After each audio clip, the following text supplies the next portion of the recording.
It's like, it's weird they said that comment when I waxed just yesterday. Ooh, Oh boy. I was just going to talk about the bass.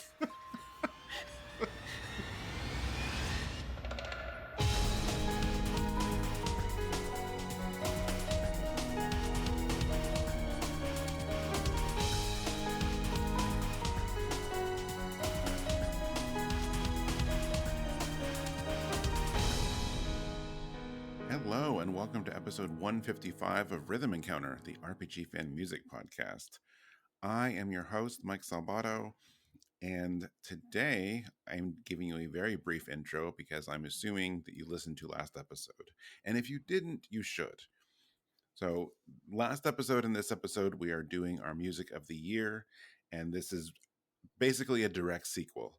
So, instead of giving you a full long intro, I will just tell you that in episode 154, we featured music from Pat, Hilary, and Mike Sollosi.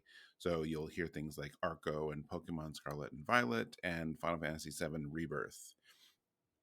Now, all of them are with us again today to talk about some more music from myself and Gio and our special guest. You'll hear at the end of the episode, Jason Napolitano from Scarlet Moon. So I'm going to pass the baton over to Gio, and let's dive right back in.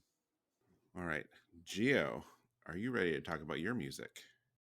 Yes, I am.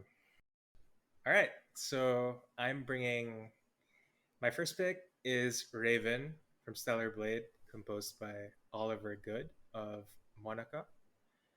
My second pick is Battle No Hypocrisy from Shin Megami Tensei 5 Vengeance, composed by Ryota Kozuka. And my third pick is Detective's Theme from Emio the Smiling Man Famicom Detective Club, composed by Takeshi Abo. All right, that's exciting. Let's go listen to Gio's picks.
right. So, I feel like I just brought a huge mess of a song for my first one in a good way. Um, Raven was like one of the one of a few songs that floored me last year when I heard it. Once again, I heard it from Tin because Tin was playing Stellar Blade, and when she got to this fight, I had to put what I was doing down because I was like, "What is this? What is this song?" It blew me away because it sounds completely different from everything else on the soundtrack. It's the best way I could describe it is like if K-pop and Aphex Twin had a baby Yeah. on acid or something. Had a baby on acid. Oh dear. Yeah. Oh dear. That seems like a problem. Yeah. We should see a doctor. Yeah. We're not gonna go into. It is. Yeah, I think I could have phrased that differently. You're okay. Yeah, it is just demented. It's about it's a boss for like this character who's like kind of has gone insane because of like some revelation, and then and you can hear that in the song, like the song continues to like degrade. Yep. And what I find really cool about this song is that it the chaos, it brings back that chaos language thing where it's like a made up language that they try again. And actually I'm really impressed by the composer of this one in particular, Oliver Good, because he's just some kid, or he's younger than me, so I call him a kid. So and I already know that you're younger than me, so I like that even less. Yeah, right. I'm sorry. Sometimes you just feel very inadequate when you hear stories like, "Oh, Yuzo Koshiro was 20 when he worked on East One." It's like, oh, Yeah, it's wild. So yeah, I'm impressed by this prodigy of a composer who definitely is an amazing get for Monica, I think. Yeah, Minako has been expanding their sound team in the last few years, and it's cool that not only are they getting some youthful talent, but also not just having other Japanese members of the team, but going international with it is really cool. Yeah. Mm-hmm. Yeah. I've heard some of his stuff from the Voice of Cards games, and I was like, Oh, that's the first time I right. heard, saw his name. And Yeah, I'm it was like, good. wait, who's this person? Yep. Yeah, he's a strong composer. Yeah, and for me, this is probably my favorite song, the OST of an OST that I very much recommend people listen to because it's amazing. It's also, Yeah, speaking of mega OSTs like Rebirth, isn't it like 9 hours of music? Yeah. Yep. I think it's We have a coming review from Rob White on this one, which I'm very excited about. He and I have listened through this parts of the soundtrack together, and that's kind of been my experience so far, is just hanging out with Rob online and talking about how cool this soundtrack is. That's awesome. But yeah. Rob's kicking butt, but yeah, I think on my first listen through it, I think Raven was a standout track. There's a lot of great music here, but yeah, good pick. And the story you shared where Tin was playing it and you were just like, oh my gosh, what is this? Like, I kind of felt that way when I first heard it. I was like, whoa, this is different. And the music's already, kind of scattershot. The soundtrack is kind of all over the place, not in a bad way, but yeah, this one really stood out. Good pick. I'm not sure if this is true or not, but a couple places where they bring in some very low horns. Yeah. I wondered, is that the Godzilla theme? It really does sound like it. Oh, Yeah, I no. wonder if it was A call-out. intentional. Shout out. Yeah. It could be. I mean, I don't know if it's a ripped sample or anything, but it really does feel like it. So anyway, this song, I mean, it evokes dubstep, electronic music, sort of J-pop, and things like the abundant sort of very very harsh like static and transitions and things like the Godzilla theme. It is a little bit of a schizophrenic song. It wants to put you off balance. It's cool and exciting and very high energy, but it is also all over the place. And if Gio said this is a boss fight against someone that is a very chaotic presence in some way, and might even be certifiably crazy, that all tracks. My brain was working way too hard to okay, K-pop shouts, Godzilla. I didn't actually say Godzilla, but I said, yeah, ominous horns, Yeah. static, what? Like, there were so many very disparate elements that I'm like, I don't know how I'm going to put this together, but it's exciting. I guess that was the point. Yeah.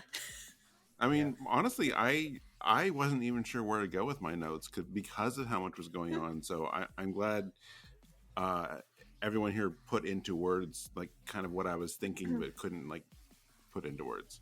That just the chaotic nature of it, and obviously hearing the context of the song helps too. But like that explains why it is just so all over the place. It's really interesting.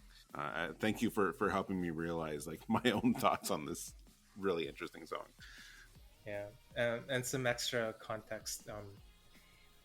The boss fight kind of represents like a difficulty jump for the game. Ooh, okay. 'Cause it's like towards the end, and so it's an extra bit of like disorientation when you play the game for the first time.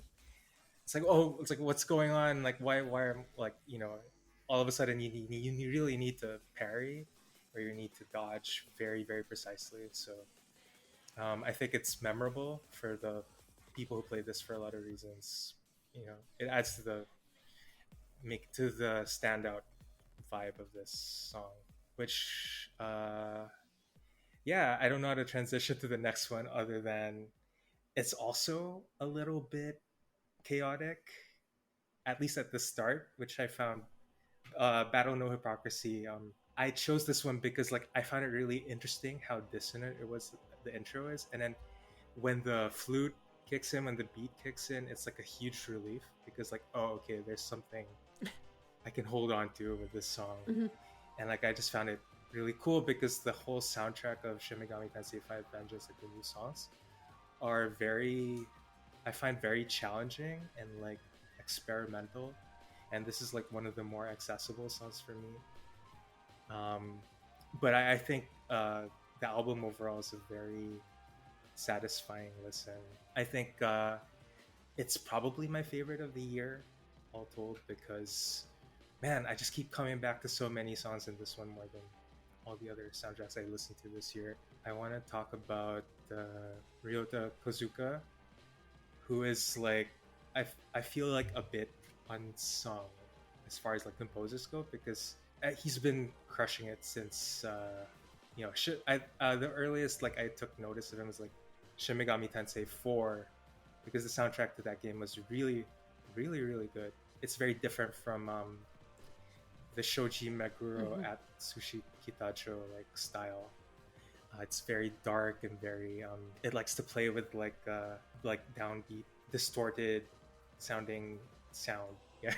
And I feel like he's just been topping himself every single game that he's worked on. And it's funny because like he started out, I think his first composer credit was the Junes theme from Persona 4. Look at the kind of music that he does now.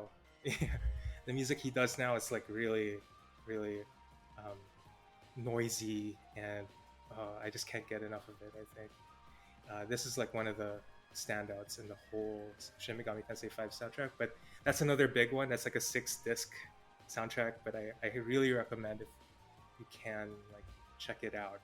It's really incredible, and I think it'll be remembered very, very fondly. Yeah, you and I. Go ahead, Mike.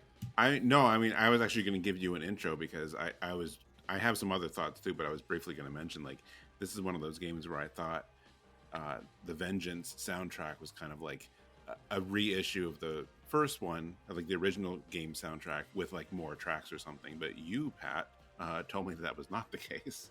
It is not true. Yeah, in fact, the base game is a 5-disc OST, and then Vengeance is another 4 discs. So total of 9. There's no overlap between the two publications. None. I've been actually as of time that we're recording this, these are the soundtrack reviews that I am working on right now. Gio, I think you and I have chatted a bit about this music in Slack over the last week. And yeah, the battle themes are just out there. And so the base game of 5 is Ryota Kozuka alongside Shoji Meguro and Atsushi Kitajo and maybe one or two other people. Vengeance is composed, arranged, produced, everything Ryota Kozuka. This is his project, and oh my gosh. He definitely, his soundscape, his approach is in some ways an evolution and a through line of mainline SMT, but also it really is his. It is his craft. His ability to work with vocals and do a lot of post sort of distortion effect. And also, I think he does really good work with woodwind sounds. Like, all the battle themes, there's always something different. I think No Hypocrisy is, as you said, Gio, probably one of the more accessible ones after the first 30 seconds. Because that intro is a little wild. But yeah, then it gets a lot more like, oh, song structure, I can follow this. But yeah, just incredible music overall, and this was a great pick from the Vengeance soundtrack, I think.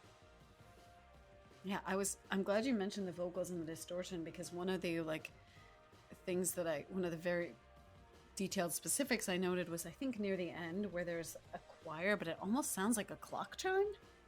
It's really cool.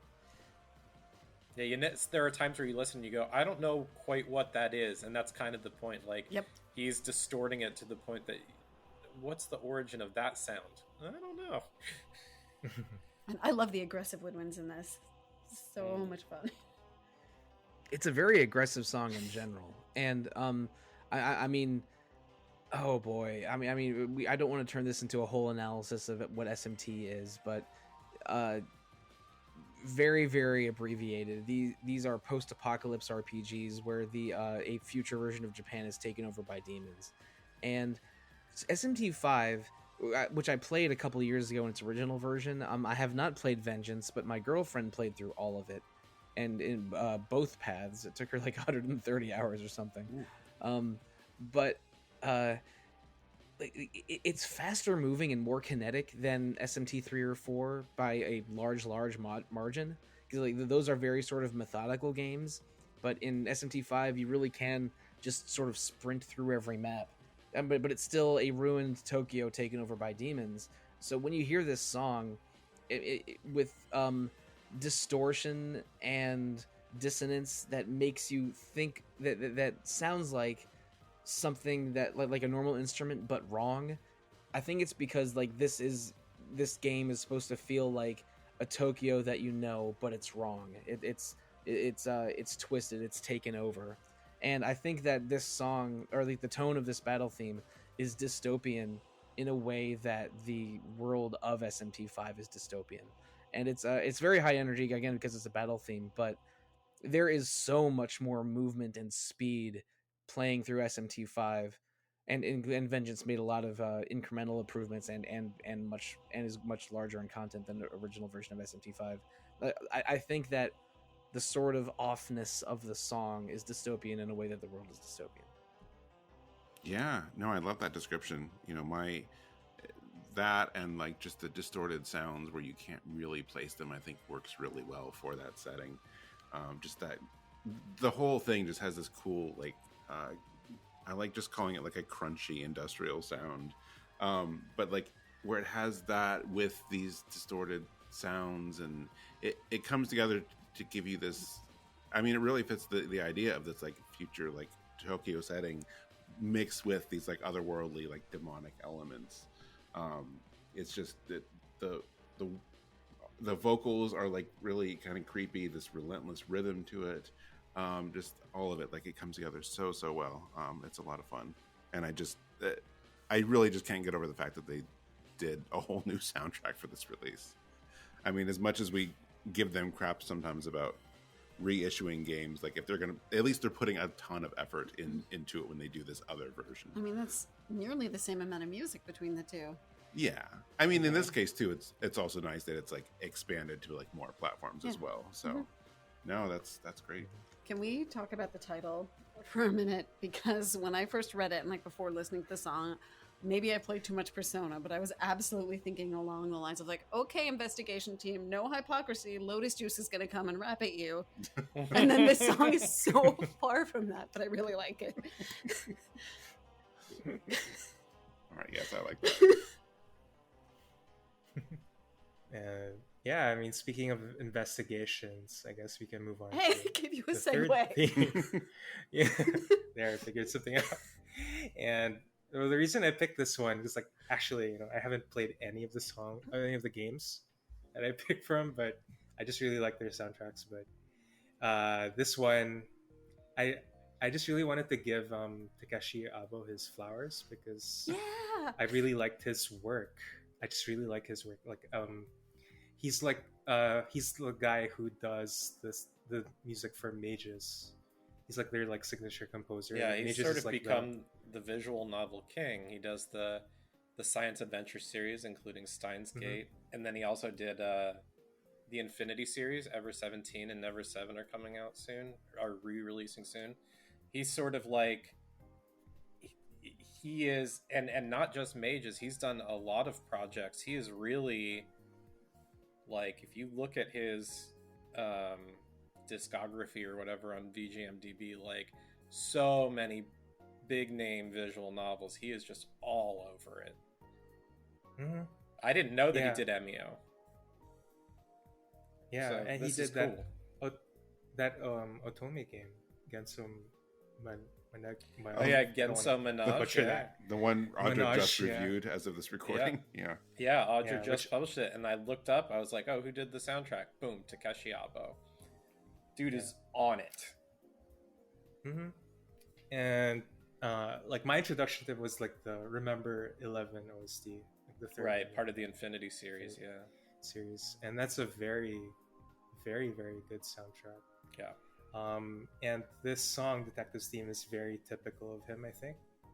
It's like a mellow and groovy little song, but with that hint of like darkness, because this is like a very as far as Famicom Detective Club goes, this is the darkest one, because it's like about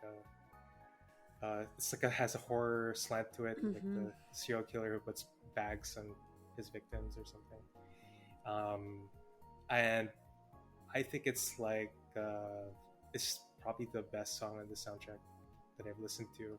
There's like this one song, I forget the name, but it sounds like Nightmare on Elm Street, and it's like I just found it really I don't know, I just found it cool.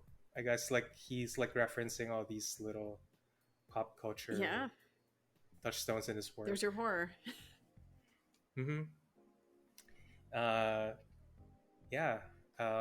This is I think I brought like a detective song like the first time I went on like a Music of the Year episode, I think 2022. I think I brought the Somnium Files, a song from that one. Oh, okay, yeah. And and so like I was like, oh, I'll keep the tradition going with this really, really strong investigation theme.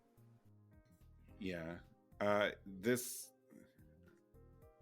I'm worried I'm going to take something Hilary was noting, but compared to your first two songs, this one is so smooth.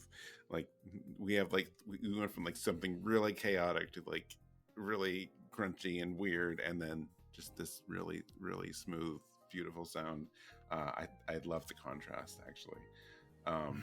It musically it does take me very quickly to things like Coffee Talk or Valhalla, but in its own way, and I enjoy that. It's just, I like this like jazzy sound that's just, like I said, it's smooth. It's like it's as smooth as Gio himself is, and I really enjoy that. That's beautiful.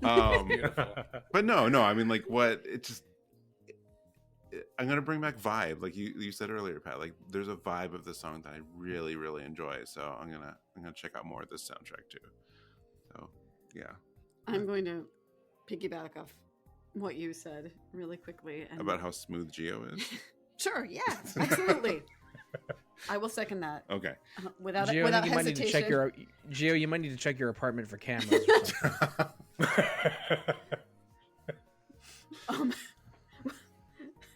How did you know I was covered in baby oil? Oh dear. I didn't. That went somewhere I wasn't prepared for. It's weird they said that comment when I waxed just yesterday. Ooh, Oh boy. I was just going to talk about the bass.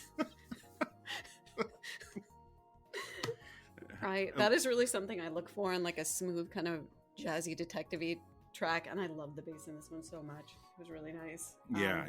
And it was incredibly satisfying to like this song has such a nice structure, and it was very comforting after the last two to be like, oh yes, okay, here's the melody and here's this nice bass line.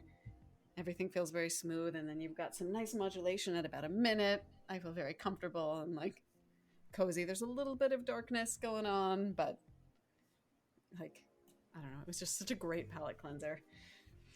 Yeah.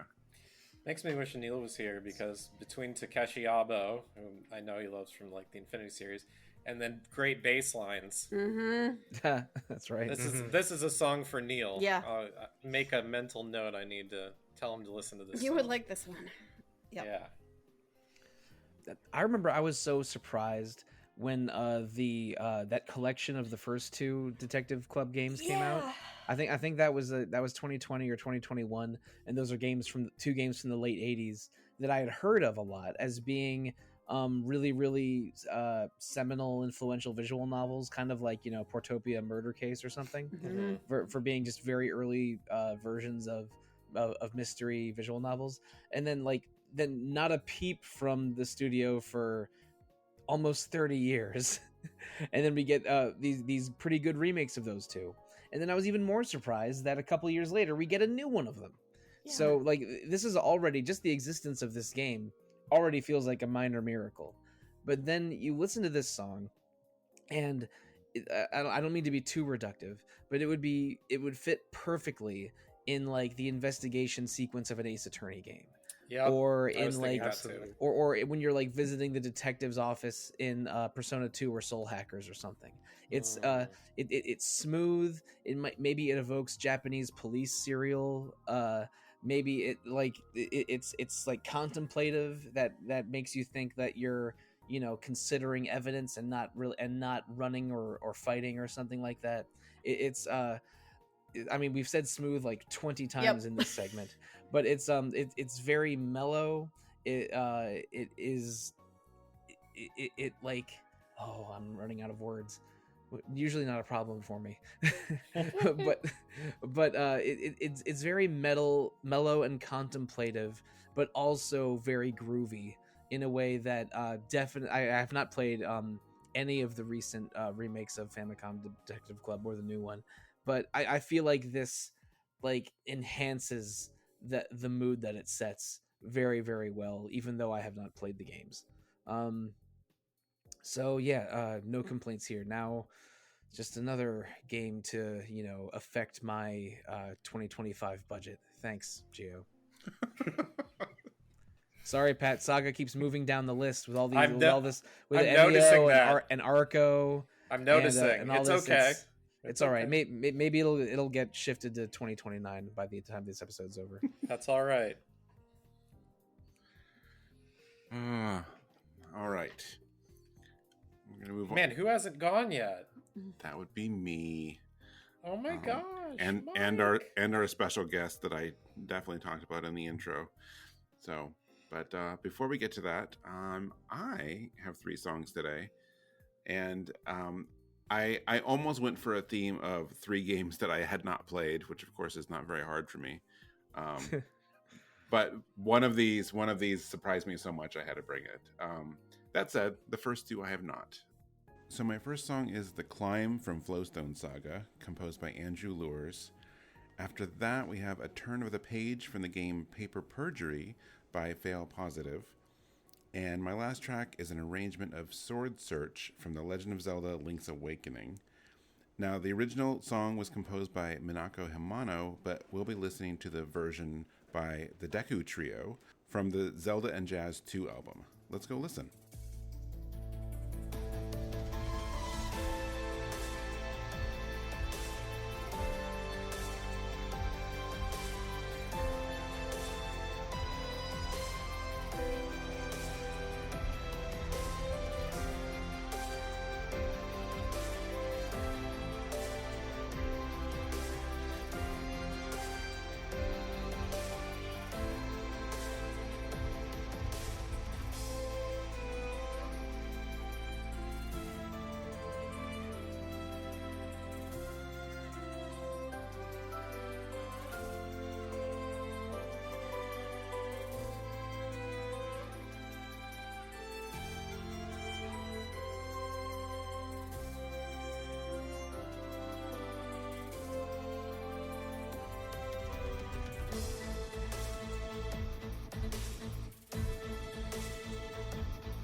right, so we are back. Starting off with Flowstone Saga, I really wanted to feature this because, like, one, the game in general fascinates me as this weird marriage of RPG with Tetris. I think it's cool. It's from Zircon's team who worked on Tangle Deep. So I think that's a really just what they've done with now their two games are really fascinating to me. I played some Tangle Deep. I haven't played Flowstone Saga, but I also find just the soundtrack of this game interesting because after Tangle Deep, I'm like, okay, well, these are games made by someone who we primarily know as a musician. I didn't realize until somewhat recently that he didn't do the soundtrack to this game. It's some other people. So I'm like, I had to like start listening to it, and I'm really, really impressed by the soundtrack. The game looks nice, and I don't know. It's one of those ones where like I feel like it hasn't gotten a ton of attention. I know it hasn't through the site, even though I like try to nudge people to play it. I'm not sure if in general the reception it's gotten, but it looks really fun. And this one here, this song is just, it has such a great sense of adventure, and I get some like sense of adventure and maybe some sense of longing. Maybe for more adventure, I don't know. And there's some parts of it too that have like this like triumphant sound. It's just I like a really good like adventuring or motivational song, and this one really, really worked for me. It really gives me this sensation of like, you know, forging ahead to new areas. Honestly, not unlike some of my favorite songs from things like Xenoblade or Final Fantasy XIV. I'm just really here for it. So there's a lot of great songs on the soundtrack. So I of course encourage people to listen to more of them as well. But I gotta check out this game because beyond the music, like still the idea of merging an RPG with Tetris mechanics is so weird and interesting. I gotta see how it works. Yeah, I think like you, I was expecting the name Andrew Aversa to be attached to this, but different Andrew and different, a little bit of a different musical genre, musical approach. You know, less electronic, definitely, and different instrumentation choices. But I really enjoyed it too. It got me thinking. You know, it's called The Climb. It got me thinking. You know, well, what really qualifies a climb? There's a lot of variety actually inherent if you just kind of think of that concept. So this song gave me a really strong feeling of like the beginning sounds almost regal or almost like a home base kind of thing where you're starting the climb from, and then the beat drops and the rhythm really changes, and you get more of that sense of like forging ahead, and it gets a little more urgent, but it's also not like a super difficult climb where it's just like you're running out of energy, everything's really frantic. So I enjoyed it a lot. Oh, so it's not like when you're playing like Breath of the Wild, you're like, I'm sure I have enough stamina to get up this hill, and then you don't. It doesn't sound like it's that kind of climb now. Yeah, the stamina loss fall in like those Zelda games and also Shadow of the Colossus. Oh gosh, yeah. Just like that's the worst feeling. Yep. It's the worst. I was gonna say, when I see a song called "The Climb," I first think of an old Miley Cyrus song of the same name. I will say I prefer this song to the Miley Cyrus song. No, that's not a dig against Miley Cyrus. I really like this song a lot. It's fun. It isn't like silly fun. It's adventure fun. Yeah, I'll take that. Yep. Oh, now I'm regretting not making a Miley Cyrus, Flowers, Aerith Gainsborough comparison. Oh, you could have had it. I could have jumped the gun on it. Aerith could have bought herself flowers. But anyway, Flowstone Saga is not a game I know at all, really. And when I was listening to this and thought it was and called The Climb, and it really does have this feeling of rising, of movement that made me think, oh, I bet this is a mountain level in something where you're going upward. And that maybe isn't exactly wrong, but I was not thinking of it in the context of an RPG with a lot of puzzle mechanics. And so the way they're fitting that in, and maybe I don't know the exact setting or tone of the place of the game where this takes place, that's just super interesting to me, because it feels like a mountain or climbing part of an RPG, but an extremely good version of that. And yeah, now it's another game on the wish list, on the to look up list. These podcasts are terrible for how budget they are. I will say I have a negative impression of Flowstone Saga because it's one of those games that got delayed last minute, and I already like put together for RPGs coming this week. Like it's on the list already. Like we put a write up, and now we have to update it. Oh no! And then it's always really annoying when when I have to do that. So, but this song kind of like changed its image. Soften the blow. Yes, it made me realize. Oh, okay, you know, it's a good game. Like it's a quality game, and it's inspiring. Like I don't know, the way the song kind of builds up and up. It really feels like a climb. So similar to the Miley Cyrus song, it's like it's anthemic in a way, I guess. Yeah. Real quick, I also wanted to say, I just looked up because I wanted to know who Andrew Luers was, and I suspected he was, had ties back to Andrew Aversa, aka Zircon, from the Overclock remix days. Okay, which and OC remixer is he? Yeah, Andrew Luers went by the moniker OA. And has done so many good tracks with Overclocked remix. So this looks like his first like full soundtrack, or his first like official soundtrack instead of just doing remixes, and very impressed. Oh, that's so exciting. Okay, so I'm more familiar than I thought. Yeah, it's a pretty extensive soundtrack. It's like 75 tracks, 4.5 hours. So yeah, that's big. Yeah. All right. So moving on, one of the things I did for this episode is I put together a list of things where like I want to go things that are not so obvious. Like I very intentionally ruled out like Dawn Trail for myself because I'm like I'm always going to want to pick that. I almost picked something from Metaphor, but we had a song from Metaphor last episode, so I'm like, I didn't pick something from Metaphor because I assumed someone else would. I know. I was surprised no one did, and if we hadn't had one on a recent episode, I might have made room for it. But I don't regret my choices, but I am a little surprised that no one brought Metaphor. I know. Yeah, yes, we love Metaphor. Yeah, I think we can all acknowledge it's great stuff. Yeah, but, check back at the new music episode that aired recently. Yeah, there's only so. Yeah, but turns out 24 was full of bangers though. So yeah, exactly. It's not a deliberate slight. No. So I went with a game that I didn't know existed like 2 months ago. It's one of those ones, Audra is so good at just like finding interesting games to review, and I was like, what is this one?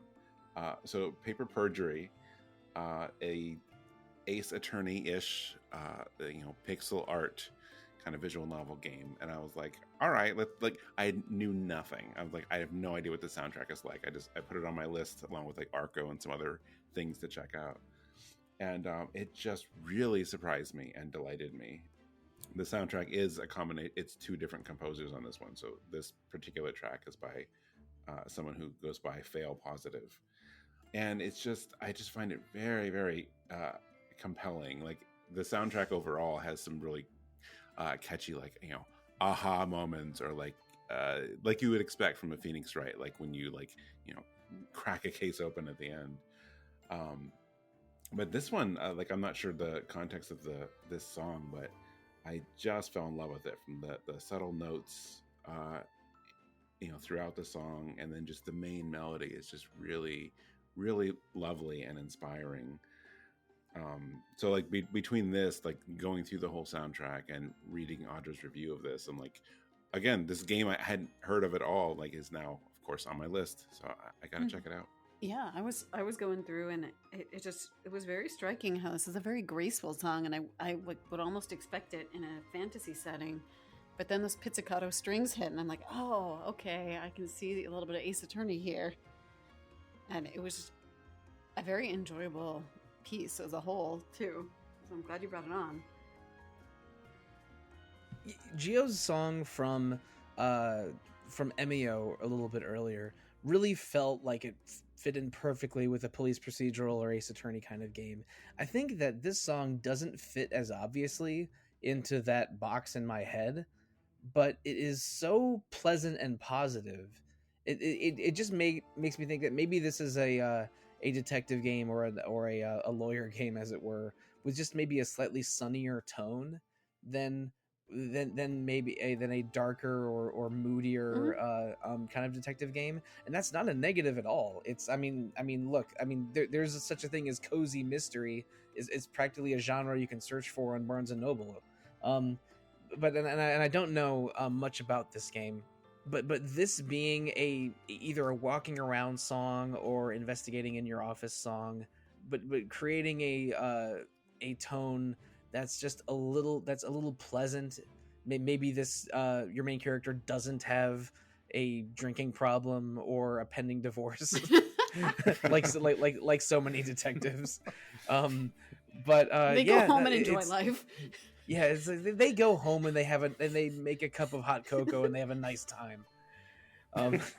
But I like this song a lot. It really I think I don't know the game, but I feel like it contributes positively to the mood because the song just makes me want to relax and feel good feelings. I have very similar thoughts to Mr. Sollosi, but I'm not as eloquent as he is, so I'm gonna just say same. Same. Yeah. It's, almost same, although I want to shout out Audra because she is the reason why I know this game. And actually the song reminds me of her because it kind of has the same vibe. As like her personality. I like that. That's true. Yeah. Audra would be the positive detective. I cannot imagine a cruel word leaving Audra's mouth. Nope. It's true. She'll sue you with a smile. Andrew, if you're listening, hopefully you're not too uncomfortable. I'm gonna have to point this out if she doesn't listen. Yeah, I know a little bit about Emio, but this is a much different version of a smiling man game. Yes. That's true. Oh, good Lord. All right. No Nightmare on Elm Street shout-outs here. No, this game looks super cute. All right, so my last one today, the one game I am familiar with here, this is from Link's Awakening, but I was not familiar. Never heard of it. No, I was not familiar with this album until recently. So my first reaction was like, wow, who's actually out there arranging this song? This one little short song that's only used at the beginning. And it turns out a lot of people. I guess I never looked for it, but there's so many on YouTube. It's something you never thought to look for, but yeah, apparently, I guess it has more fans than I realized. Still not as much as the major hits from the game. Not like Ballad of the Windfish is usually what people go to. Yeah, Windfish or maybe the Village songs or Telltale Heights. So I admit I don't know if I've actually heard anyone arrange this song until now, and I love this version. It definitely takes on a different tone of the adventuring feel of hey, I gotta go find my sword on the beach. It's fun. It has some lively energy, but this is just this cool lounge version, a lounge take on that it just has this really, really mellow vibe throughout. There's a little piano outro at the end that I just think is a perfect way of closing the song out. It actually really reminds me of some of the Suikoden jazz albums back in the day. That's this particular flavor of jazz that is very smooth, maybe some, but a little bit less improvisation, a lot of background kind of sound building. It really reminds me of those. Yeah. Also, I don't know, Sword Search, when I played Link's Awakening, Sword Search was always a very comforting song to me because it reminded me of that moment. I just really, I think, put myself in Link's shoes. You're shipwrecked, who knows what's going on, and you have these two people who took you into their house, and they're really comforting and helping you and kind of saying okay, step 1, go find your sword. Step 2, go find Dogi. Right. this song has always just had that really strong association with me of someone just kind of like pointing you toward a helpful first step when you're in a bad situation. And so hearing like a very cozy jazz version of it made me very happy. Oh, good. Yeah, this album, well, both albums, volumes 1 and 2, both came out in 24, and they are quite good. I'm gonna spell out the pun for people who might have missed it. You know, a jazz trio or a piano trio is, you know, a standard thing, and that is, this group is a trio, but they're the Deku tree. Oh, like the Deku tree I from get it. Zelda. I get it. So in case you didn't get it, y'all didn't. I ruined the joke by explaining it. But yeah, this is I don't know where they scouted these guys out or how they did, but this is DJ Cutman's label. Game Chops. Game Chops. Yeah. It's a really good 2-volume set of music that came out last year, and I agree with you, Mike. I mean, I didn't realize that there are a lot of arrangements of it, but I thought, oh, this is a deep cut. This is an interesting choice to do an arrangement. Like a lot of the stuff on the 2 albums, I wasn't surprised to see on there, but Sword Search, I was surprised. And I think they did a great job with it and brought back happy memories of me booting up and playing, you know, Link's Awakening for the first time.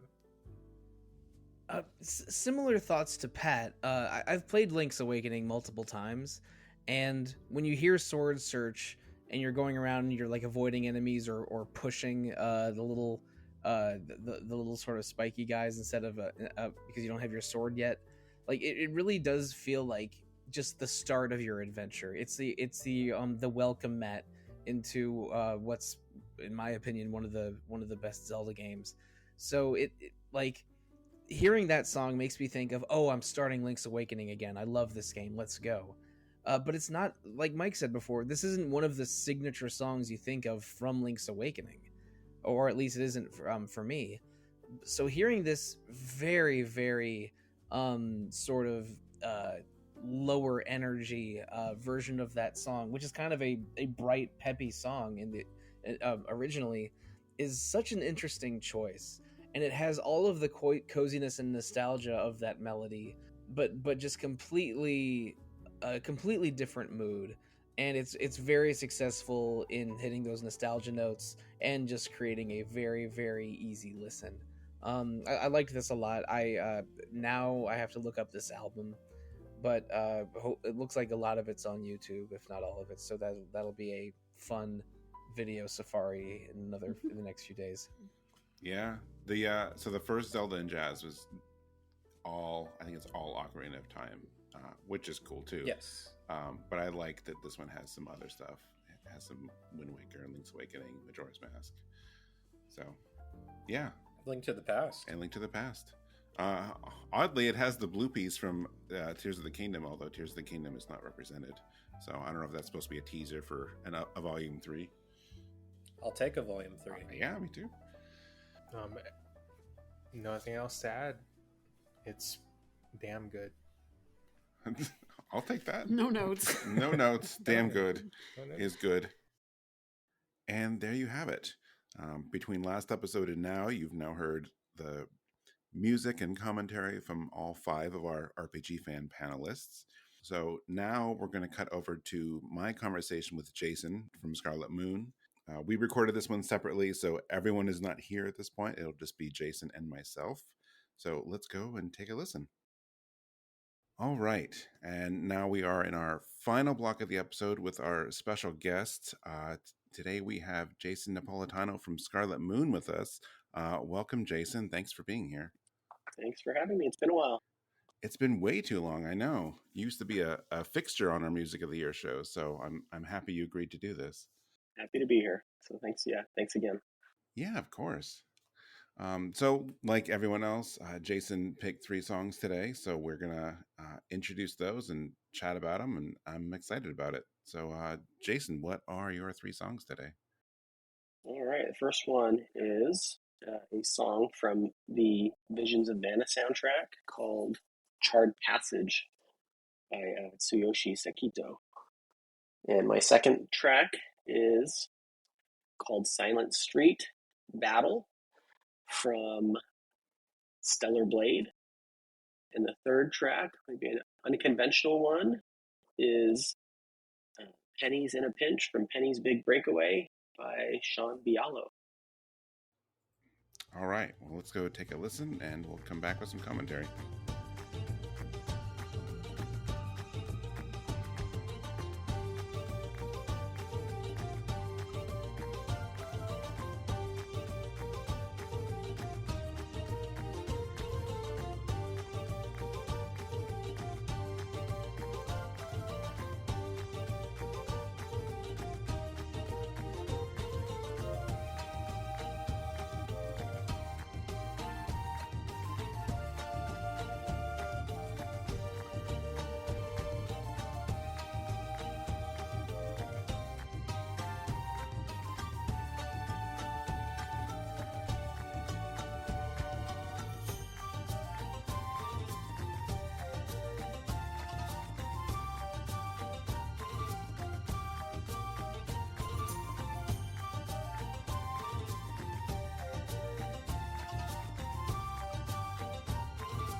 Yeah, so Visions of Mana is a RPG game that everyone reading this site should be at least aware of. I was pretty excited about it. I'm a big fan of the Mana series, and Household here is a big fan of Secret of Mana, especially. And I guess the question that some people might have, knowing that I do work with composer Hiroki Kikuta, is there a conflict of interest? Well, it turned out that most of the songs that I liked from the soundtrack were not composed by Kikuta-san. So it was a trio of composers on this project. And I played through the game, and I didn't, I had bought the soundtrack, and I bought the collector's edition that came with like the 5 discs, and it's a very lengthy soundtrack. And it was kind of fun because when I first digitized the soundtrack, all the track titles and composers were in Japanese. And I didn't really take the time to figure out who did what.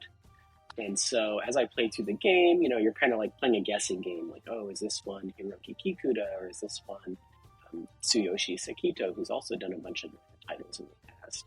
And who's the third composer? Is it Ryo Yamazaki? I think that was the third composer who worked on this game.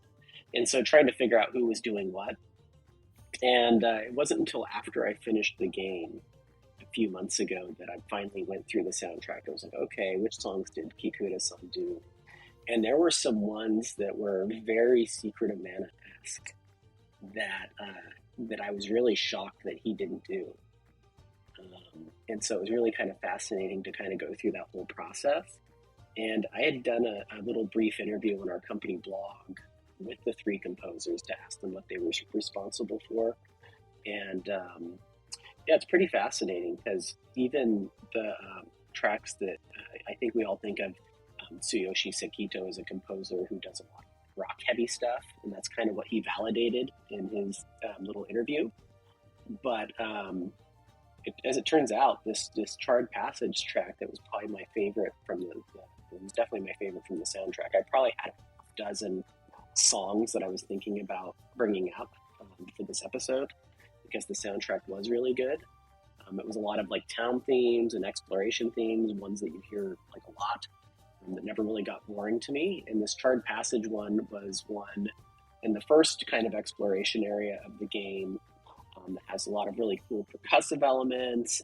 And, you're under the shadow of this volcano, and you really kind of get this sense of searing heat and exploration and danger and the jungle and these kinds of elements that I thought was just really well done and very catchy.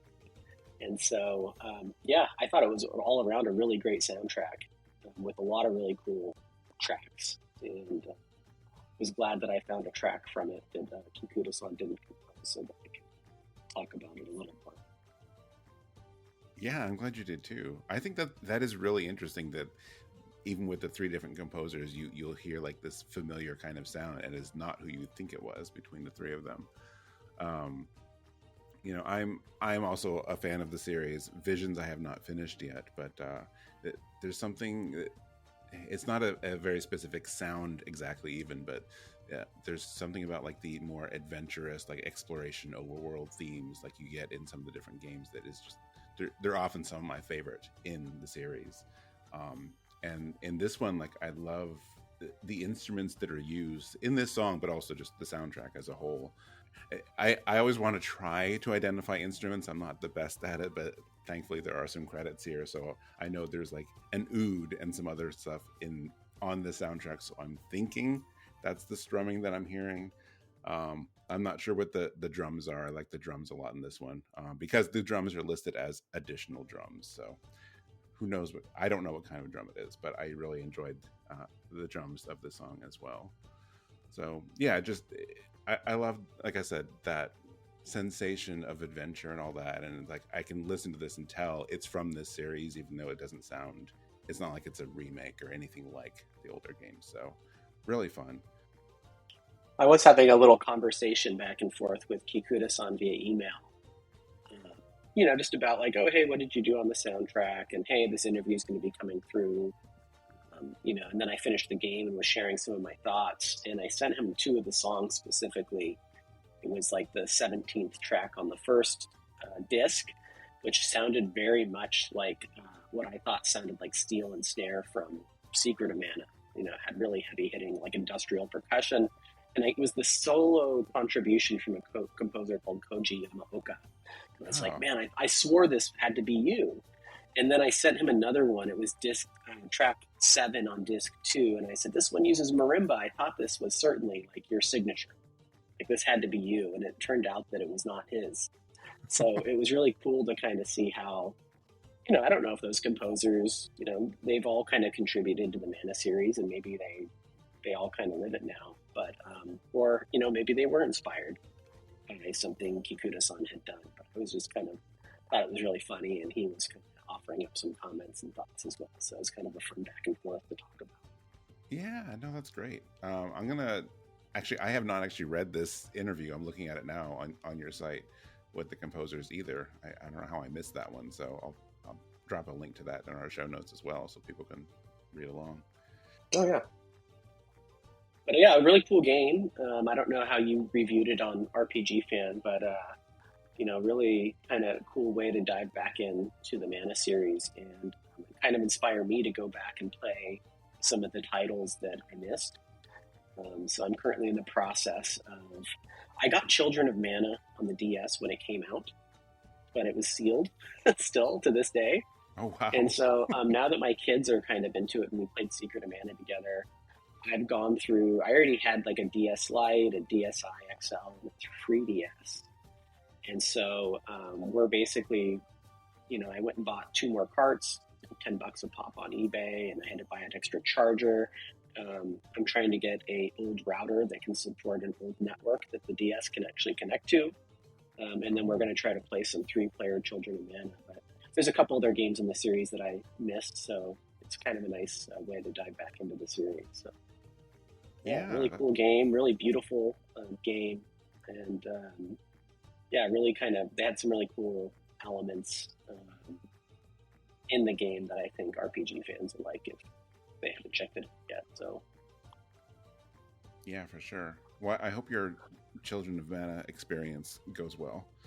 Thank you. Are you going to try to make it even more complicated next time and go through like Final Fantasy Crystal Chronicles with them, like the original?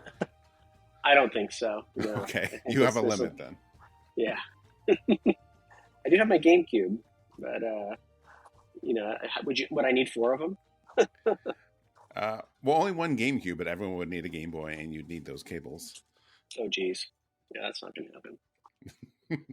All right. Yeah. So, I if you looked at the track list from everyone else today, you were actually our second Stellar Blade pick today, which isn't surprising for a game with as a staggering amount of music. Although that was kind of a trend last year, like Stellar Blade and FF7 Rebirth, and we just keep getting these massive soundtracks. Yeah, I think that's the way it's going to go from now on. Yeah. So yeah, Stellar Blade is a game that you know, I'm pretty sure I'm never going to play. There's too many games. My backlog is way too long, and I'm still trying to play games that I bought. Whatever, Children of Mana came out 20 years ago or something. And that's what really, brief tangent, really drives me crazy about all the HD remasters and re-releases of stuff. It's like, hey, you know, I've already played these games, and there's more games than any person can consume right now. And I kind of want to experience something else rather than go and re-experience something I've already experienced. So, but yes, I am going to play Suikoden Season HD Remaster. See? Every once in a while you'll get one that is for you. That's right. So yeah, this is a game that I doubt I'll ever get around to playing, but I did hear good things about the soundtrack on our Discord. And so I listened to it a couple times through and really enjoyed this Silent Street battle version. There's several versions of the song, but the battle one, you know, kind of has a driving beat. It actually kind of reminded me of, and you know, I wasn't sure if we were going to be on camera today, so I have a Final Fantasy 13-2 shirt on. It reminded me very much of Final Fantasy 13-2 in that kind of cool production, cutting edge sound, electronic, driving, cool, sleek aesthetic that I really enjoyed. So it really kind of brought me back to that year, whatever year that came out, was definitely my soundtrack of the year in Final Fantasy 13 2 soundtrack. So absolutely, I was really excited to hear this track on Stellar Blade, and the production quality of that whole entire soundtrack is just fantastic. All the music is amazing, but this track in particular stood out. That's funny. I don't know. I love the 13-2 soundtrack so much. I'm not sure. I didn't make that connection. I interestingly made a connection to a different Square game, a much older one. There's something about the mix of the way they use vocals and the electronic sounds that, like, it's a cool battle theme. But for me, it made me think of Einhander, a shooter that Square released in 1998. That I'm sure a lot of people forgot because it literally came out the same year between Final Fantasy Tactics and Xenogears. Yep, I played Einhander. Yeah, awesome. Yeah, I always liked the game, but the soundtrack is actually really good. I've always had a soft spot for the soundtrack, and I was sure I looked it up before this just for fun because I knew I'd be talking about it, and I'm like, I know this is out of print because everything from that era is out of print. No, actually. You can order it on CD Japan, and it's $12. Nice, and that was Kenichiro Fukui. Yes, I believe, who always did really incredible electronic music. Yeah, and I always comes to mind because I have the track Conflict, which I think is like the final stage. Yep. On like an exercise playlist, so I hear it somewhat frequently. It's really good. Nice. But yeah, I guess that's a good parallel too. I hadn't thought of. It is kind of that cool, sleek electronic sound. Did that soundtrack have vocal elements to it? There's some like vocals, like not so much singing, but like there's like vocal like clips, and some of them, like one of the intro ones, kind of has like a kind of a chorus. That, again, not lyrics, but like there is a vocal component. I can't get over the fact that you can actually still buy that, but no, that is cool. Yeah, no, this song is really good. I think it's interesting too. I was looking at the credits that one of the 3 composers listed is also the person singing, which you don't. Not that never happens, but it's not that common, especially in game stuff. So I thought that was pretty neat. So I really want to go through more of the soundtrack and see what other overlaps and stuff there are. So yeah. I would like to play this at some point, and not just because of the near comparisons and the actual literal near like DLC, but I'm definitely interested. So, and every time I hear more music, I get more interested.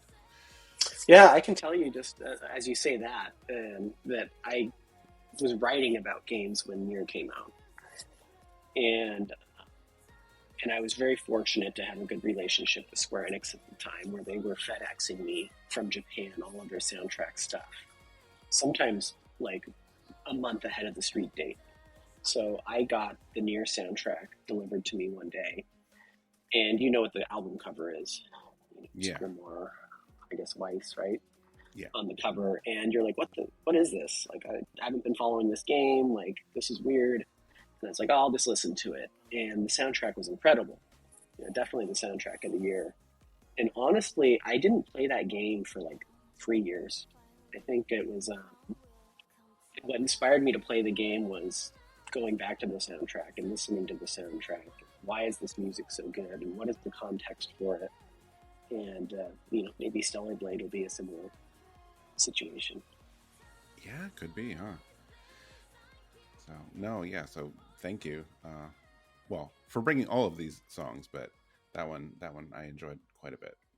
Not just because of the nostalgic comparison, but it was just good on its own too. And then we have a song that is not from an RPG, but I enjoyed it, so I figured, let's do it anyway. Yeah, so I don't know if anyone caught the really colorful, fun, zany 3D platformer this year. Not Astrobot.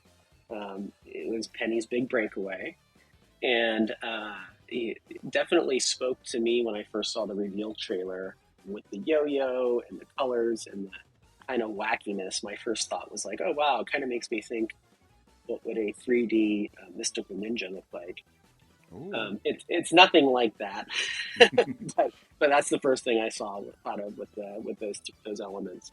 But it was actually so this was created by Evening Star, which was the team that had worked on Sonic Mania, and so the music is composed by T. Lopes, who's doing all of the retro revival stuff these days, and Sean Bialo, who's also known as Cosmic Gem. And they did an incredible job with the soundtrack. And people probably know them working together through some of the stuff. I know T did the soundtrack to the Teenage Mutant Ninja Turtles game, and then Sean did some music on the DLC.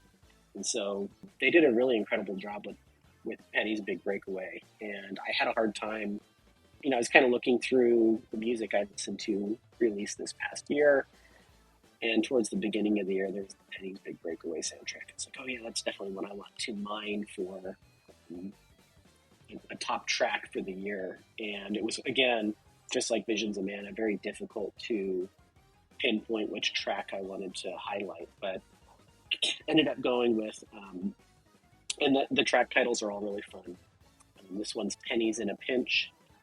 And it's just super upbeat, super fun, super energetic. Kind of what you would expect from, if you know T's work, just Sean's work just kind of complements it so well. And, you should check out Sean Bialo, Cosmic Gem. His works are really fantastic. He kind of made a name for himself doing this Donut Dodo game, which was kind of like a sleeper hit, but really made waves in Japan and has paved the way for him to work on all this incredible stuff this past year. So the Teenage Mutant Ninja Turtles and Penny's Big Breakaway, and it was Power Rangers, Rita's Rewind. Oh, that's awesome! I didn't know he was on Yeah. that. In fact, that's him singing the main theme on the opening to that. So he's been busy, and he's someone to watch. I think for everyone to keep an eye on, and he's going to be doing lots of big stuff. So I was really happy to see this kind of breakout with, in so many ways, with Penny's Big Breakaway, with Evening Star doing a fantastic job with the game, and T and Sean doing a fantastic job with the soundtrack. And T's going to continue to do amazing things, and as we know, and I think people will be excited to see Sean do amazing things going forward too. So really fun track. Yeah, for sure. I had to look. I hadn't heard of Donut Dodo, so I had to look it up while you were talking. And this looks really cute. Classic kind of Japanese arcade action. Yeah. Very short soundtrack, and it's really interesting. Sean is a member of our Discord, so I get to kind of keep tabs on what he's up to, and he shares what he's working on and those kinds of things. And we get to celebrate what he's working on. But it was really cool to kind of see, Donut Dodo. It could have been, it could have just been some small. I think there was only a few songs in the game, but I mean, it rapidly gained so much attention and came out on vinyl and was sold in Tower Records, and wow. All of this kind of craziness ensued. It's one of those things as a composer. Sometimes you're in the right place at the right time. Yeah. And it was definitely one of those things. And it's just pure talent. And he's a very young composer.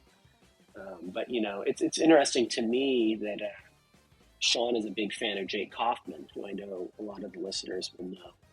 Yeah. As the composer of Shovel Knight and a lot of the retro, works that Way Forward did in the past, and has been doing a lot of the Yacht Club game stuff. But he's heavily influenced and inspired by Jake, so it's cool to see him kind of take it, in a new direction, kind of that spirit of a lot of, what Jake was doing and has done. And, I think T's doing a lot of work in that space now. And I think we'll see more of Sean doing that as well. So it's kind of a neat little... And they all work together on the... is it the Teenage Mutant Ninja Turtles DLC? I think they got Jake to do a track on that. Does that sound familiar to you? Yeah. Is it Splintered Fate, I think? Yeah, I think they got Vert, Jake Kaufman, to do a guest track on that. So it's kind of that's awesome. Coming full circle, Mm-hmm. Yeah. So it's kind of just fun to watch. You've mentioned your Discord twice now. Why am I not on there? I need to get on that. Sounds like a you problem. It does sound like a me problem. You got to help us reach. You got to help us reach 1,000, because it seems like we gain 20 and then lose 20 and then gain 30 and lose 10. And 2 steps forward and 1 step back. So, but no, it's a very active place. A lot of composers there, talking shop, and we have channels for sharing music and game development. There's a lot of game developers there. And we coordinate around, different events that are going on to see who's going to be at events and meetups and all that kind of fun stuff. So, yeah, join the game music discussion. Yeah, great. Okay, I will be there later today. Then at that point. Yeah, and I think the invite is. I think we finally got discord.gg/Scarlet Moon. So I think another Discord. There was a Roblox game. That decided to call itself Scarlet Moon. Oh no! And that caused a lot of chaos and confusion across socials. But and we got a lot of people joining our Discord thinking it was the Roblox game. But it seems like they've given up that Discord name, so we were able to finally get it because we used to have a hyphen in it. Oh, I see. I mean, if you ever look at any of our stuff on social, like we are RPG Fan com everywhere, because RPG Fan is taken on every platform except Blue Sky. Oh, there you go. So we got early on that one early enough to get it. Okay, I'm gonna put the Discord in our show notes too. Why not? Oh yeah, I guess I have a little bit on this song. This was so much fun. It really took me back to like the late 90s, early 2000s when, I mean, there were new 3D platformers or mascot platformers like, every month. There was just a flood of them. And then sometimes some of them like even come back. Like, I don't know if we needed Glover to come back as a remaster, but he did. Just sometimes I'm like, oh yeah, like I forgot that one existed and that one. And, that was such a big thing. Like, how many more animal mascot platformers can we do? But I mean, they were all over the place. But like this one looks fun. It's like it really has that same feeling of like an N64 or even like a Dreamcast game. And the music is just so lively and exciting. Really cool. I just looked at this game because I'd seen it. I haven't played it, but I'm like just looking at it. I'm like, I'm pretty sure I know exactly what this music is going to sound like, and it didn't disappoint. So a lot of fun, like really funky instruments at work. So I'm gonna have to check out more of it too. So yeah, thank you. Plug a little something outside of the RPG space so we can expand our horizons. For the record, I did have a backup from an RPG, but you let me get away with Penny's Big Breakaway, so I ran. Well, you told me about the backup, but I had already listened, and I'm like, no, I already like the song now. Like, I don't want to change it now. There you go. I guess this is just a call out to Evening Star that there needs to be a Penny's Big Breakaway RPG. Yeah, why not? I saw one of the screenshots on Steam for it. Like there's like little quests or whatever, and it was like, hey, I need you to get like 5 bananas or whatever it is, like for my anniversary. It's in 20 seconds. I'm like, okay, well that's so like there's quests. There you go. All right. Well, this was a lot of fun. I mean, our whole episode was great, but I'm happy that we can end on this little thing here. And I would love to have you back for future Music of the Year, or maybe something even before then. I appreciate you taking the time to be here. Yeah, my pleasure. Thanks for having me. I appreciate what you all do. There certainly aren't enough places on the internet these days that talk about and share a passion for game music. So thank you for doing what you do. Growing it even. It's not just, you're doing it. It sounds like it's growing and you're growing your team. So keep it up. And I think it's important for fans of this. There's not many of us, but we're very enthusiastic of game music to have places where we can go and read about game music. So, or listen to it. So thanks for doing it. Yeah, I mean, and thank you for doing it on the other side of things too. It's very important to me, and of course a lot of our listeners and fans too. So somebody's got to do it. I guess that's kind of how we got here. So that's true. Nobody was going to do it. Somebody had to. I mean, sometimes that's how these things work. Before we go, I want to make sure that you can get share whatever it is you want to share. So what's the best way for people to reach you? Like any links you want to share, any upcoming projects or recent projects, like whatever you want to talk about, you can do. So the big thing to talk about is, last year was really rough for a lot of game developers. And as you can imagine, that all trickles down to companies like us where, we rely on, getting hired to do music. So if there's less studios and less money to make games, that means there's less money to hire composers and those kinds of things. And beyond that, we had a big close. We experienced, kind of a downstream effect of a closure that wasn't related to a game studio exactly. But if anyone knows Ship to Shore, a big record label based in New York, been around forever. In fact, the first vinyl soundtrack I ever bought for Earthbound, I purchased from Ship to Shore. And they were purchased in 2024 and very quickly thereafter shut down. And they were our partner for all of our physical merchandise. So they were selling all of our Prescription for Sleep CDs and soundtrack CDs, and they were manufacturing and selling all of our vinyl. And so it was a very long and arduous process, lots of pain entailed, but we were able to acquire at great cost all of our physical inventory. So in my home office here, I am surrounded by, about 1,000 vinyl and 1,000 CDs. So we are aggressively trying to let people know that we have these. And if anyone's interested in game music on physical media, we do have our merch page on Bandcamp. It's scarletmoonrecords.bandcamp.com/merch. And you can see the different products on offer there. We have our Prescription for Sleep Celeste vinyl in the 2 color variants. We have Dreamscaper soundtrack vinyl. And we have Prescription for Sleep Attack on Titan vinyl.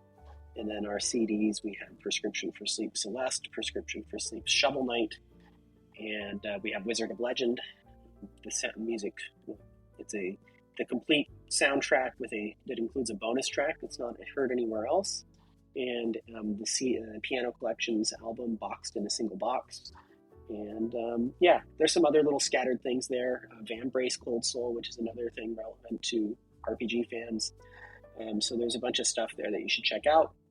And updates always, scarletmoon.com. We're active on Blue Sky, I believe it's just Scarlet Moon. Is that what it is? It's kind of more complicated, I feel. It is scarletmoon.bluesky. So we did get that name. And then also we have our Discord, which I mentioned is discord.gg/scarletmoon. So that's the latest for us. We have a lot planned for this year. So stay tuned, and we'll have some very RPG-centric announcements in the vein of kind of Super Arrange, to give you a little teaser, coming in the near future. So stay tuned. Awesome. Yeah, I'll be sure to share those links. I'm going to say, maybe a quick disclaimer like this. I'm not paid to say this, but I'm just going to say it, like looking at the merch page. But there is definitely some good stuff there. Vambrace, is one of those ones that I don't know that even a lot of people at RPG Fan played. I'm not sure how successful or how big the game itself was, but I fell into that soundtrack a few years ago, and it's kind of short, I think, but it's fantastic. Just briefly about that game is, that was a developer that I was talking to on Twitter. Then we met at GDC 2019, and we've become fast friends ever since. And on Vambrace Cold Soul, which was the game that they had released, Emmy Evans has a vocal track on it, and they wanted her to do a pop song, which she doesn't really do. So it is kind of a unique way to hear Emmy Evans, the kind of quote voice of Nier, doing kind of a pop style song on it. And then the entire soundtrack CD that you hear is actually engineered by Norihiko Hibino, who you should know as the composer of Metal Gear and the saxophonist on our Prescription for Sleep series. So we had our hand in that project in those ways. And they just actually released a It's like a deck builder RPG title, Van Brace. I Yeah, don't know what yeah. exactly, Monarch something. We're not involved in that one at all, but of course we're cheering them on. And Hyun Ho Kim is the composer on that, and he's the brother of the president of the company, Minho. So they're working on that game series, and we're looking forward to seeing where it goes. Awesome. All right. Yeah. So we'll get those links out there. I guess I'll be joining the Discord, and hopefully some other people will join too. But yeah, thank you again for being here. We hope you get some of that inventory out of your home, out of your home office, and wish you success this coming year. All right, likewise, keep up the amazing work, and we'll be in touch. All right. Thank you. And there it is. Now that you've heard from Jason, you've now heard our entire Music of the Year 2-part. Can I say extravaganza? I think it counts. We have 18 songs over 2 episodes. Why not? So on this episode, we featured several cool debuts, starting with Emio the Smiling Man, Flowstone Saga, Paper Perjury, Shin Megami Tensei 5 Vengeance, and Visions of Mana. It was the first time any of those games had been on Rhythm Encounter. So always happy to have some cool debuts, and hopefully, like me and most of our panel, you all found something new to listen to as well. Coming up next on Rhythm Encounter, in a couple weeks, we are doing an episode on Xenoblade Chronicles X. We really like Xenoblade music around here. You probably know if you're a regular listener, but since the definitive edition of Xenoblade Chronicles X comes out in March, we thought it would be a great time to do an episode just on that, because that is just quite a fascinating soundtrack. So look forward to that. And after that, we are going to do an episode on visual novels. This was actually a listener suggestion in our Discord. Thank you, Drunk Guy. And I'm not judging anyone. That is actually their username. So yeah, recently suggested we do this episode. I pitched it to the team, and it was, and immediately the panel filled up. So a lot of people really excited about this topic. So look forward to that in a couple of weeks. As for contact information, if you have feedback on the show or for me, you can reach me at music@rpgfan.com. For everyone else, what is the best way for people to reach you, Sollosi? I'm not that hard to find on the internet. I am on Instagram, Blue Sky, and RPG Fans Discord, on all 3 places at Evoker for Dogs. Nice. And Pat? You can hit me up. My email address, pgan@rpgfan. I'm also known as Gameadactyl. The word game, the letter O, and dactyl. And you can find me as Gameadactyl not only on Twitter, but also on Blue Sky. Happy to announce that. So y'all can find me on Blue Sky. Great. How about you, Gio? Yeah, you can email me at gio@rpgfan.com. And yeah, you can also find me on Blue Sky. I am Tenbistar, TENBISTAR.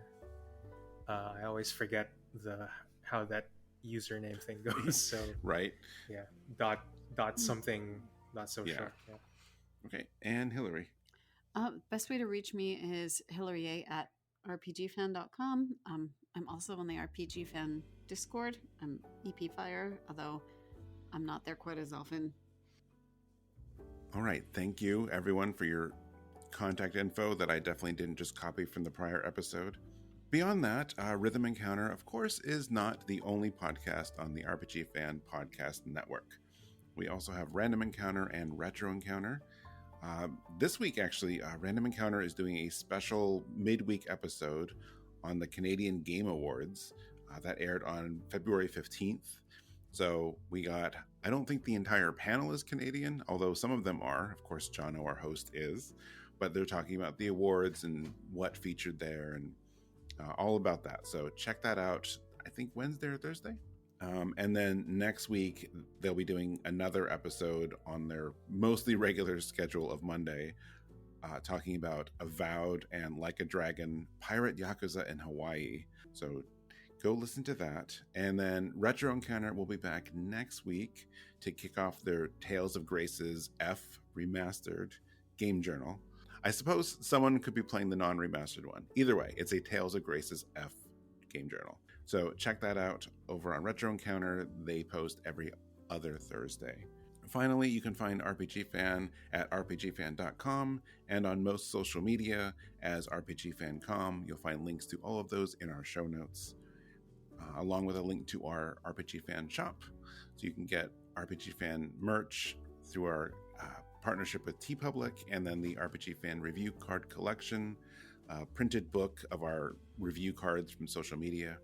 And we worked on that with Hyperplay RPG. All of those you can access at rpgfan.com/shop. So check them out.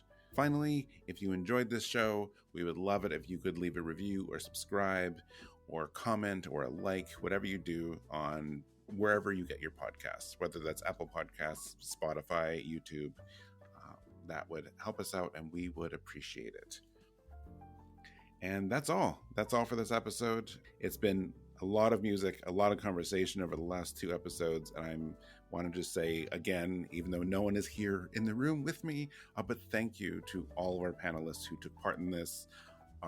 Pat and Hilary and Sollosi and Gio, you are always welcome on the show and always bring such great music. So I appreciate all of you. And of course, special thanks to Jason from Scarlet Moon as well for letting us do something different this year with our music of the year.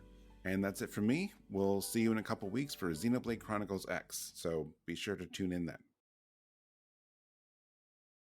We need a Zelda theme or a Zelda sound effect. Listen. Thank you, everyone. Schmah. You guys know that one? Sploosh. There we go.